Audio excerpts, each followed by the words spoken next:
ادھر بھی آ گیا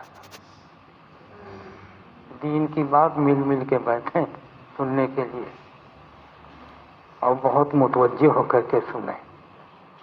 ہم لوگ دین کا حق ادا کر دیں گے دین کی بات کے سننے کا تو اللہ تبارک تعالیٰ پھر ہمیں کی توفیق دے دے گا. ہاں دین تو عظمت دھیان سے اور متوجہ سے اور ادب سے حاصل ہوتا ہے.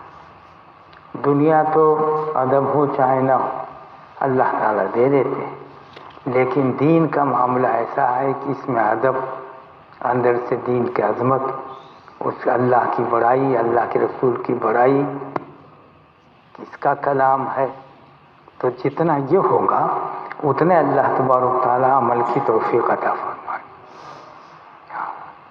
تو دین تو ادب سے آئے گا. اللہ تعالیٰ ہم سب کو توفیق عطا فرمائے. جتنا ادب سے احترام سے سنیں گے اللہ عمل کی بھی توفیق عطا فرمائے گا. کہنے والا کوئی بھی ہو سکتا ہے، کمی بیشی تو ہوتی ہے، لیکن بات اللہ اس کے رسول کی ہو تو بڑے عظمت سے سننا چاہیے، پھر اللہ عمل کی توفیق عطا فرمائے گا. میرے بھائی بزرگوں دوستوں، اللہ نے ہمیں آپ کو اس دنیا کے اندر بھیجا ہے کامیاب ہونے کے لیے. اس دنیا کے اندر اللہ تعالیٰ نے بھیجا ہم سب کو کامیاب ہونے کے لیے، ناکامی کے لیے نہیں، کامیاب ہونے کے لیے، کہ ہر انسان کامیاب ہو جائے. اور اس کے لیے اللہ تبارک و تعالیٰ نے انبیاء علیہ السلام کا سلسلہ بھی چلایا. حالانکہ اللہ تعالیٰ نے عالم ارواح میں سب سے عہد لے لیا تھا، الست بربکم، کیا میں تمہارا رب نہیں ہوں؟ سب سے پوچھ لیا تھا اور سب نے کہہ دیا تھا قالوا بلا شہدنا. دنیا میں آنے سے پہلے ساری روحوں سے اللہ نے پوچھا کیا میں تمہارا رب نہیں ہوں؟ پالنے والا زندگی. اب وہاں پہ اللہ کی ذات کے علاوہ کوئی تھا ہی، تو سب نے کہہ دیا بے شک آپ ہی ہمارے رب ہیں اور ہم اس کے گواہ ہیں. اس کے بعد دنیا کے اندر آئے تو یہ حق ہے. اللہ تعالیٰ نے ہر آدمی کے اندر اس کی صفت رکھی ہے کہ وہ اللہ رب العزت کو پہچان دے اور سمجھ جائے کہ میرا رب اللہ جل شان ہے. سب کے اندر طاقت ہے. اچھا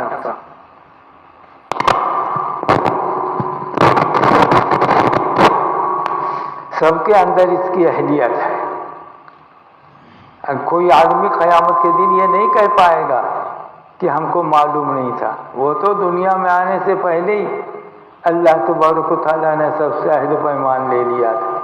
اس دنیا میں آنے سے پہلے اللہ نے سب سے عہد پیمان لے لیا کیا میں تمہارا رب نہیں ہوں؟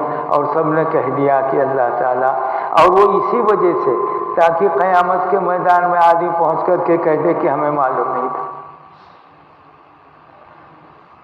ساری دنیا کی چیزیں بھی اسی کی علامت دے دیتی ہیں کہ تمہارا رب ہے، کوئی خالق و مالک ہے جس نے بنایا ہے.